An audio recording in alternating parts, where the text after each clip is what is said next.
jërëjëf suñ mbokk internet yi ñi ngi leen di nuyu bu baax a baax a baax di leen siyaar yéen ñuy suivre seen site internet Gaston Production mbokk yi déplacé wu nan tey ñu ñëw fii caaro yi ci saalu entraînement bi yaakaar naa yàgg naa fee ñëw fekk fi ay ndaanaan fekk fi ñoo xamante bi ni ñi ngi préparé fii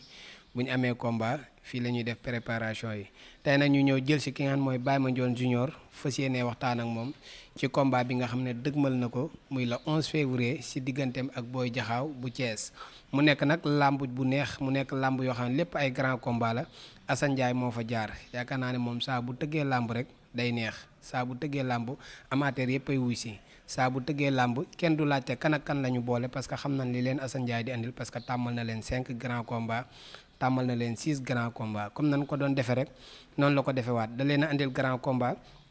lépp sax ay grand combat la tànn sa bu la neex la daal yaay xool parce que kii ci grand combat la jógee mu delloowaat ko ci grand combat ñeneen ñi koy bëri ñëpp ci grand combat lañ jógee mu delloowaat leen ci grand combat kenn ku nekk sa jouru bopp la ñoom ñëpp yaakaar naa ne ay adversaire lañ sax ñoom ña fay bëre képp ku daan mën ngaa bëreek sa morom premier grand combat bi mbokk yi la 11 février day dox ci diggante gàkku numéro 2 ak ki nga xam ne mooy Bébé Diène loolu mi ngi nekk drapeau Bamba Fall deuxième grand combat bi aussi tamit day nekk si diggante ki nga xamante bi ni mooy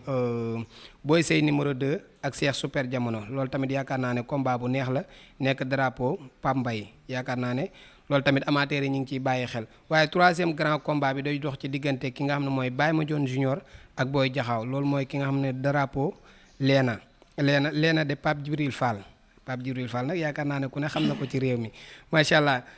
quatrième grand combat bi day dox ci diggante nga xam ne mooy Boy Dakar ak xale bi nga xam ne mooy Ronaldinho loolu nag yaakaar naa ne moo nekk drapeau Ñas Teranga Ñas Teranga moom xam naa teranga ya war naa bëri beneen grand combat mi ngi dox ci diggante Malam Ñaani numéro 2 ak ki nga xam ne mooy Cakas da lañ fi dekk xam naa mooy Eumeu Sène bu jam ñaajo mooy double rek mooy ki nekk si mbapat yi macha allah moom tamit ndaanaan la xam naa ko bu baax a baax a baax loolu mooy drapeau Massila Diop le grand marabout mbokk yi yaakaar naa ne tàkkusaan googu liu coor dina fa bëree ki nga xam ne mooy Sator bu Grand Dakar mbokk yi tàkkusaan googu Petit Ñaa numéro 2 dina fa bëreek Boy Molomp waaye mbokk yi tàkkusaan googu ki nga xamante bi nii ndeysaan mooy Koña 3 dina ci bëreek ki nga xam ne mooy Petit Gar mu nekk combat yu neex a neex yoo xamante bi nii Assane Ndiaye moo ko andil amateur yi dañuy nuyu Mandione bàyyi ko mu nuyoo mbokk internet yi bu ko defee ñu dugg ci waxtaan mi ngi toog ak coach nag xam naa bu ci kanamee dinañ waxtaan ak moom maa ngi lay siyaare bu baax a baax di la bëggee. waaw mu doon maa ngi lay fay di la wax ni yaa ngi caaray di wax a'uuzu bi kalimatillahi taamaati kulluhum min sharri ma xalaqa di nuyu saal bi ma ne ku si mel ni Tooma suñ coach ak Cheikh mi nga xamante ne sama coach la ak Baye Moussa di nuyu waa top 5 yëpp mbëri fi entraînement yëpp ak di nuyu mbëri waa Caaray yëpp ku lim da ngay juum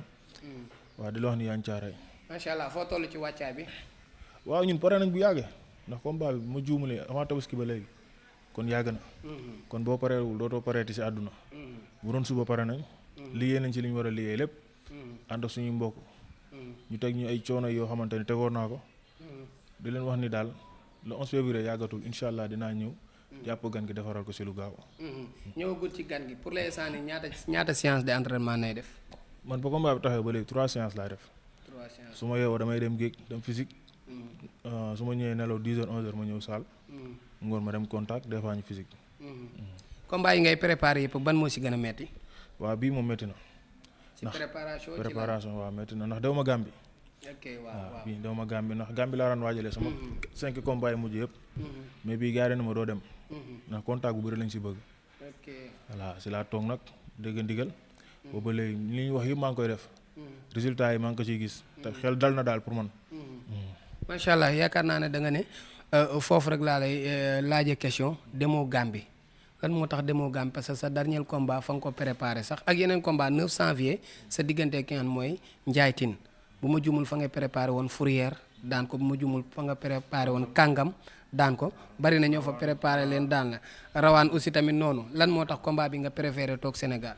waaw Gambie préparé naa fa tolloog ay 7 combats. waaw su ma ñëwee damay daan jël yu yomb. sama 7e combat bi laa ñàkk. mais dama fa dem erreur daal ma fa nag. mooy maanaam dama waroon teel a ñëw ñibbisi. ok mais bi combat bi resté 3 semaines laa ñëw contact gi demee woon noonu dafa amoon blessure nag. mais loolu nekkul blessure boo xam war ma mën a yàqal dara ci làmb jeeg yooyu noonu. ma toog bi ma ñëwee toog bi ma ñëwee nag gars yi ensonné ma contact gi ma tooy fi tooy bu métti. combat bi 2 semaines laa si contact man ak Ndiaye Tine barke alxuraan macha allah. mu demee noonu ni mu demee. ndax bu dee Gambie comme amul mbër yu ma fa mën a contacter. waaw waaw. looloo yoo ko tax nag ma toog. mais terewul su ma waxee combat mu laaj ma war a dem. damay dem te dama faa dem ñëw jël fa poids boo xamante ni moom moom. bu bari sax kay. bu bëri waaw dama amoon poids bu bëri. te poids bi xam nga fu mu jugee. waaw xam naa lekk yow lu ne nga yenu nga naan. waaw non xam nga bëggoon ndam rek. bëggoon ndam rek. yàlla antuwul. mais bii. waaw. physique bu teng laa andi incha allah. macha allah bii physique bu teng andi ki nga ko sekkal nag booy jaxaw toj na Thiès. seetaan nga ay combat yu bëri Thiès nga xam ne mooy borom góose bi dóor mu daanu moom yëfam la ay ñoom sorsu buus ak ay ñoom booy siin ak ñoom ñëpp dafa laaleeg ñoom am nu mu leen def ay ñoom Baye Ndiaga ak ñëpp ah. waaw moom champion la wax naa ko démb nee naa ko yaa ma ëpp victoire yaa ma ëpp défaite man xale laa isaa ngi comprendre. laa ma boole ñu dañoo war a bëre rek gis nga àdduna lépp destin la. bi ma jugee si njaaytin pour man naa am beneen mbër bu gën a supérieur comme boo jaxaar ndax kii di bébé Diène dox nañ suñu combat antuwul gàkku 2 suñu combat antuwul booy say 2 c'est super jamono ñu Assane Ndiaye tëgg ñi ñëpp dox nañ suñu combat antuwul mooy adversaire yi ngeen bokk voilà te ñoom ñëpp dañoo dellu avance barke alxuraan ma toog ma xam ne su ma nee fii di ñi nga xam ne dama bëgg a bëri nga bëgg waaw booy jaxaw champion la mënuma koo bañ ma jël ko ndax sax ku ne Thiès ak Dakar lépp Sénégal la waaw te champion la mënuma koo bañ ndaanaan la xeebuma ko xeebaalewuma ko damay ñaan yàlla may woon ndam ci kawam le 11 février fu ngeen gisantee démb dañ doon def ay shooting ok boori fii waay université si géej gi noonu ñun bëri ba fa daje Assane Ndiaye tëggul ñu voilà si géej gi gisante nañ waxtaan nañ xam nga rek mais tamit borom baax la làmba ñu boole rek mosuma am adversaire boo xamante ne joxe na ma nii cër billaahi dama ko sax rus mais jour ci lépp la ñuy jël teg fële mais terew cër bi moom dama koy jox nee na nag suñ bëree pare daf may jabar Thiès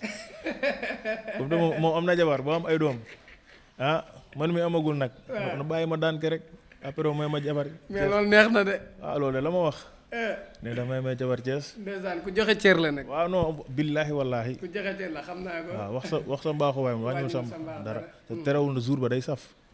man kay xam naa seen combat moom laa gën a tiit parce que bu dëggal bopp bu amee moom dóor mu daanoom coodu jib man pare naa lépp man mosuma ak jël coup sax si làmb kaawoo waxatuma laa te dama la ngay jox ngay jël te man dama kaawoo ay nit comme ni mu kaawoo ay nit mais làmb ji mën naa jeexee fu ne yaa ngi dégg coach nee na ñëw yooru rek mu jeex waaw ñun daal pare nañ lépp xam naa bu dee benn bu dee wàllum liggéey rek entraîné barki Mouhamed maa ko gën a def mais yombul affaire de jaxaw bu dee liggéey rek laa la wax entraîné barki Mouhamed maa ko gën a def démb gis naa ko mais booy jaxaw dafa leer comme ku demoon Europe luy loolu mais nit ko xees la non xeesul kay nee naa ko mbër leer nga ak ay faasam waaw ak ay faasam ma ni ab terroriste waaw te xam nga nit ku ñuul kurum ki may wax ak yow nii dama sonn billaahi wallaahi dama sonn ci làmb ji nii te làmb da ngay tegale dynamique de victoire di gis façon nit ku ne barke alxuraan dama daan toog mbër foo ne xaaral ma wéef la dara nga reer mbër foo ne xaaral ma wéef la dara nga def sa poste mais damaa daanu barke alxuraanu karim benn defet tegle woo sax defet man musuma tegle defet téeméer sax duñ ma ko jox ma xam ne nag si li ma ne nii man maa si mën a génne sama bopp billaahi di gërëm suma benn mag Adama kooku day mel daf may sentir ñoo bokk ndey ak baay mais saa su ma xiifee rek du ma mën a dem ñaxtu fenn damay jéeg saa di ma dina bool def ci ginaar wala lu neex nee ma reeral te saa su ma banquee day tombe macha allah te yooyu yëpp daf ma gën a jàngal àdduna billaahi wallaahi bàyyi ma ñoon tamit noonu di daw góos billaahi su ma waxee daal xam nga xool day fees gërëm suma magi jigéen yi ku si mel ni maane ma jigéen ak suñu waa kër suñu taaw ma ñang ba si ki fa gën a ne xale ñëpp maa ngi leen di gërëm gis naa nuñ may taxawoo macha allah yaakaar naa ne da nga jógee 9 janvier Ibrahima Diop moo tëggan sa combat nga jafee wutal adversaire Assane Ndiaye fan la jaar ak nan la xalaat ba décrocher sa combat ak loo koy wax combat bi si jour combat qualifié Ada Fass si la taxaw si biir stade bi Assane Ndiaye daf ma romb ne booy kaa ma jox la combat ma ne ko loolu kay sotti ceeg def si la sama ménagère ngi ma yow xam nga sama mbir mu ranta ko combat du yàqoo ci man waaw sama combat ak frère yaa nga taxawal da ngaa wax rek ma ne la pare naa ma ne ko sama ménagère ngi kan nga bëgg mu ne ma booy jaxaaw bu Thiès ma ne ko père baax na père ne ma yow bu baaxee ci yow rek baax na ma ne ko kon baax na après waaw ci bi ne tabaski des na samedi la ñuy tabaski xaw ma si la ma jox avance ma ñëw wax ni gars yi am naa combat te tamit gars yi apprécié nañ ne combat la ñu si bëri sax am na ñoo xamuñu woon sax Boy Jaxaaw bu baax mais bu ñu duggee YouTube seetaan dañ ne ma booy am nga combat ma xam ne nag am naa combat te man avant maa xam ni di oo sax gars yi naa leen am naa combat man xam naa ni ki ma jël am naa combat man. macha allah looloo ci neex. voilà te su ma ko daanee tey damay tegwaat sama tur rek. waaw di wax ni nit ñi nañu jàpp nit ñi te yàlla tax. waaw combat bi dama say tumranke billaahi wallaahi. mais nag ana autorité yi ana nit ñu baax ñi dëkk caaro yi boo jógee di yóbbaale drapeau caaro yi njoot.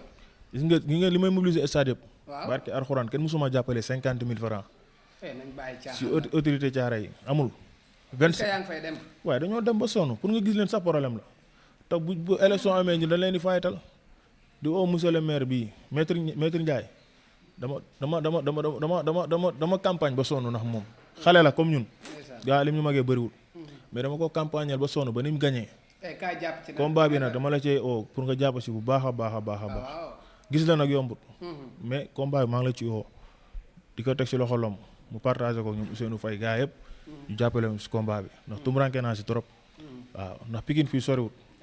boo la ñu mayul kaar booy ñu njàpp dem stade garaawul boo la ñu mayee ticket ñun ñu jéem a xool nu ñu ketee daal dem stade mais ngeen may ñu ko moo gën. macha allah macha allah am na solo di ko jaajëfal bu baax waaye ba tey ñi ngi ñëw ci journée bi dama koy féliciter rek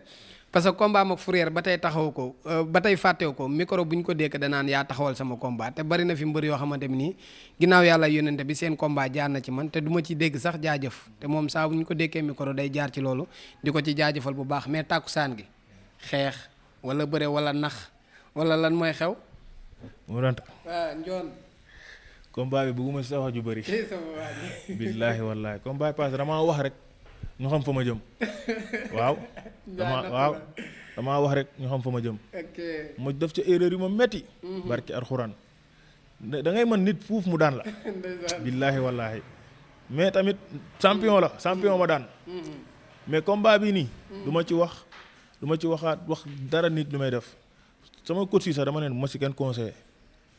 barki alxuraan dama ne bu ma kenn conseillé ndax combat bi man maa nga bëggal sama bopp. te sama combat la. li mu laaj dinaa ko def en tout cas daal na arbitre di sama loxo ne Baye Mandione Junior moo daan. voilà combat bi loolu laa yóbbu ndax bis bu mag la. te galaa la ko Assane Ndiaye waroon a def. wax naa ko démb. nee naa ko def ko galaa yow dolli ñu ku ne sax 50 000 wala 100 000 def ko galaa. waaw ñu bëre ndax bu dee galaa nañ mën a bëre suñu biir. mais Baye Mandione Junior utal ko adversaire moo jafeñ. yombul de. billaahi balaa maa bëre saison bi xaaj ku daan bëre ay ñaari combat mais léegi sax saison benn combat laay bëre. si koo xam ne fay gi demeewul noonu. macha allah dafay metti. macha allah waaw dafay metti trop. macha allah am na solo yaakaar naa ne bala ma laa bàyyi nga tàggoo yéen tamit yéen a ngi jëm ci tàkkusaan gu mag la 5 mars diggante Reug Reug ak Sa Thiès ba tey caaro yi Coly Faye tamit am na fi combat ba tey caaro yi am na mbër yu bëri yu am combat fii caaro yi Reug Reug Sa Thiès nan ngeen di waaje. waaw balaa maa ñëw si Reug Reug Sa Thiès damay ñaanal Ahmed Dem ceeri la am. Ahmed Dem nit ku baax. sama xarit Ahmed nit ku baax Ahmed comme cër bi ma doon jox ba ni may taxaw noonu la may taxaw otom lay jël def ci gasoil jënd banaana bu bëri ak ndox. jikkoom la de barki alxuraan yam ma ci otom ne ma nan dem Dinya. ndeysaan ba tey ji dañuy dem Dinya. chaque jour moom Bamako bu ñu jógee entraînement mu ñu recevoir ñun mbër yëpp. macha allah amuñ seen fay Ahmed Dem maa ngi koy ñaanal ko mbaa mu jëm ceeri yàlla may ko si jël bu gaaw bu kawee njortam ñun caaree mbëru caaree da ngay dégg ñun am na combat ki mu jël adversaire potentiel la. ren kay yéen ñëpp am combat caaro yi. voilà kon ñun duñ taamu ay adversaire waaw di ñaanal Reug Reug mook Sa Thiès yàlla may ko si ndam. ndax combat boobu ñun caare ñoo ko soxla suñu bopp nee naa combat boobu man du ma sol blouson du ma wàcc ci kaw laay dem damay yëngal comme damay supporter loolu teel naa leen ko wax nee naa leen bu ma kenn limu ci affaire blouson. Zarko yow rek lay wër. waaye Zarko bàyyi nga foofu mooy la. Zarko ngi nii seen raag ba Zarko nee na fu mu daje ak yow. moo xanaa dajawaat ñu daje moo yow booy man ngay dugal ku yow naka sa bii sa mbañ sa lel bi laa lay door a mbañ Zarko grand bu baax la tamit waaw di ko félicité waaw di ko wax ni làmb moom noonu la di encouragé tamit Ada Fass làmb noonu la ndax bis ñu daan Coly neexoon na trop waaw kon naka jël victoire yooyu noonu remplacé ko rek ndax xale la tamit day ñëwaat mais maa ngi ñaanal tamit Coly yàlla may ko ndam si kaw Pam Doy di ñaanal Badou Fall numéro 2 yàlla may ko combat sama copain ndax moom sama jarbaat la man ak yaayam ñoo bokk ndey ak baay voilà bëgg naa nag mu doon nga taxaw si bu baax fan yi ñoo ngi liggéey bu baax a baax waaw di ñaanal tamit suma tante bi nga xamante dafa jël kër jox ma ko pour ma gérer ko pour weeru dee ma ci am dara macha allah muy sama tante soxna Bintu Mbàkke maa ngi lay sant bu baax di la gërëm sama jabaru papa la macha allah mais kër la ma jox bu weeru dee mu am lu ma si jël def ci sama rafetaay ma macha allah kon kooku moom may jàppale comme ay doomam di gërëm suma tante ma di jaañ di ko ñaanal tamit yàlla bàyyi ko ba si kanam di gërëm suma bàjjen yëpp di leen wax ni daal ñu ñaanal ma am ndam si combat bi na soxla naa ko trop macha allah soxla naa ko trop njoon moom ak Rose ngàngalaay aw ma seen fay suñu waa kër barke arxuraan caare maa fi gën ay doomi baay ndeysaan waaw ay rawal waay man nekkuma suñ kër koo xamante ni ñoo bokk ndey ak baay ñoo ma fa nekk ñoom ñoo bokk baay macha allah mais kenn xamu ko ndeysaan ci li ma neex rek la ñuy dox combat bi seen combat la macha allah maa ngi leen di woo caare yi maa ngi woo ñëpp jàppale ma si combat bi moo doon te caare yi dafa metti billaay dafa metti c'est que mburu caare mu tàmmul wax ju bëri nii rek di ñaxtu mais caare li fi am ñun bëri xam nañ des fois sax da ngay bëgg a bàyyi làmb billaahi wallaahi mais ñun nekkul bu méttee rek ñu bàyyi xam nga am na mbër yoo xamante fan yi loolu lañ jël waaw xew na de waaw bu méttee rek ñu ne xaaral ma bàyyi mais bu méttee nga bàyyi rek buy neex voilà bu la fekk te bu méttee nga bàyyi yow sa góor des na waaw góor ne fan nga xamee ne góor nga muy métti ngay fayet waaw di jug ak moom di daanoo ko ak moom xam nga boobaa buy neex da ngay xam ne yow yaa ko liggéeyoon sa xaalis foo koy dugal lépp day leer mais bu ñëwee rek tëb neex loolu neexul barki alxuraan man damay ñaan yàlla nekk man bëggumay milliard naa am lu ma suturloo ak ñi nga xam ne war naa leen si mën a dimbali loolu rek laay ñaan yàlla. macha allah coach maa ngi siyaar. waaw moo daan ñu ngi lay fay. ci loolu maa ngi si jàmm bu baax. am ngeen combat nag de. waaw am nañ combat waaw. am nañ combat parce que ñoom ñaar ñëpp ay ñaari xale lan te ku si nekk da nga nekk si yoon. waaw moom liggéey na mu ngi ci yoon wi ñu ngi koy ñaanal yàlla may ko ndam lu sedd guy. waaw ñu ngi tamit di nuyu waa top 5 ñu fi nekk ñëpp Tooma Baye Moussa ñu ngi nuyu ñëpp di fi ñaanal mbër yi nga xam ñoo fi entraîné ku si am combat yàlla may la ndam ku ci amul combat tamit yàlla defal la combat. yow ñëw nga fi gis nga booy li ñuy daj fii nii waaw dañuy liggéey moom mii day liggéey xam nga boo gisee tamit doo naan kii liggéeyul mi ngi liggéey làmb moo doy waar rek des fois da ngay préparé ba dem xam nga gis leneen waaw mais ñu ngi koy ñaanal yàlla may ko ndam lu seddu guy mi ngi ci yoon yi mais yéen tamit moo daan tax ñu ngi leen di nuyu bu baax di rafetlu seen liggéey dafa am nag benn lu ma bëgg a lancer pour seen liggéey rek ak mbër yi ñu jox leen cër parce que des fois damay gis yoo xamante nii da ngeen dem ci kër mbër yi ñu leen def yoo xamante ni du yoon xam nga peut-être parce que yéen fu mbër àgg rek yéen a fa abal te yéen sonn si ñoom tamit ñi ànd ak mbër yi na leen respecté xam ne des fois ngeen bëgg a jëm mbër yi bëgg a jàllale benn affaire wala ñu am benn affaire ñu woo leen da ngeen di bàyyi seen lépp ngeen ñëw kon mbër yi nañ leen jox cër des fois loolu dama koy remarqué mais dafay nekk loo xam ne loo xamante ne nekkul lu ma rafetlu lu ma rafetlu parce que yéen fu làmb egg rek yéen la yéen ay siiwal affaire yi yéen ay defar lépp affaire yi am na yoo xamante ni du presse da ngay entraîné ji am sa doole ju bëri préparé ak say mbokk dem bëri ji mais bu la daalee nga naan presse bi nii presse bi naa kii moo fi ñëwoon démb loolu dara moo daan da ngay bàyyi sa lépp xam nga di jóg fajar di ànd ak booy di def lu nekk xam nga te ñun ñëpp ay jeunes lan liggéey rek moom moo ñu war leneen waruñu di ñaanal réew mi jàmm accident yi am ni wàññeeku waaw yàlla defal ñëpp jàmm bëgg na leen bu baax. macha allah coach am na solo booy fan yii amagu ke sa waay nee na da lay may jabar nag kon de xanaa fan yii bu la mayee jabar ne la xeet gént yi sonal na la. combat bi moom barki alxuraan su ma ci paree taw ma jabar dootuma amati mu doon ta sonn naa. la ilaha illallah yooy. entraînement yi bàyyi woo ko kay. billahi mo escouade ak ay soo yi sax dama koy wàññi ndax mënuma woo def su mel damay gént ay 4 awa jinne sonal na la loolu c'est honte sonn naa barki alxuraan. awa jinne nu mu lay dikkee. c'est que maanaam damay wax nii nit ñi foog ne ay mbalag la man c'est que damaa fooyul sama bopp fooyoo ma sama bopp moo def faa may gént billaahi sonn naa trop combat bi nag sama gars yi yéen a may dégg sama grand yi ne Europe sama tante ji ne Europe Ami Diagne maa ngi lay ñaan combat bi su sottee ngeen may ma xaalis ma takka jabar am naa ko may bëgganteel sinon nag mu nu ma def awa jinne bàyyi la moom awa jinne moom mooy loolu mais tamit di ñaanal Liss Ndiago danga koy ñaanal ndam macha allah booy bu joxe cër la sama gayan la ñoo bëgg fii entraînement chaque jour macha allah billaahi danga koy ñaanal ndam du sedd guy ci kaw Ardo jaajëf di ñaanal mbëri caare kulim da ngay juum amee dem moom mention spéciale fan yi moom mu ñuy taxaw di ñaanal sama mag tamit bàyyi ma njoon yàlla may ko ndam ndax moom ko nekkatul mag kase ñun suñ kër man xamuma ko ndox ñaata la ñuy fay xawma courant ñaata la ñuy fay neen laa fa nekkee kaay añ kaay reer kaay ndékki macha allah moo tax sama bagage daal dëgërut te man moom sama àdduna nee ma la man naa suur rek bëriwu may bëgg waaw man bëriwu may bëgg lu nit am yéene naa ko lu ma amoon ma muñ mais en tout cas daal moom naa suur waaw moom naa suur rek amoo benn problème waaye xiif moom mooy sama problème su ma suuree rek nice boo jaxaw nag I believe myself you know no pain no gain mettiwul rek baaxul mais nag dama laa rus sama grand nga mais ngay oote xale di xeesal da ngaa leer mbër du leer mais nga ne da ngaa ñuulal sa bopp bi di woote sukkara gi mais le jour si dama lay jàpp daan la incha allah nga nuyu la madame bu baax madame Jaxaaw macha allah mi ngi noonu Baye Mandione Junior la di ko jaajëfalaat bu baax a baax ci disponibilité bi parce que yaakaar naa ne mbëri buñ tollee fii du neex a jël mais moom wax dëgg yàlla bokkul ci mbër yooyu moom saa bu fi tollee dina jox presse bi li nga xam ne mooy seen cër ñu ñëw def seen liggéey dem seen yoon mbokk yi noonu la demee di leen jox di daje ba beneen yoon ci Gaston Production Khalil jërëjëf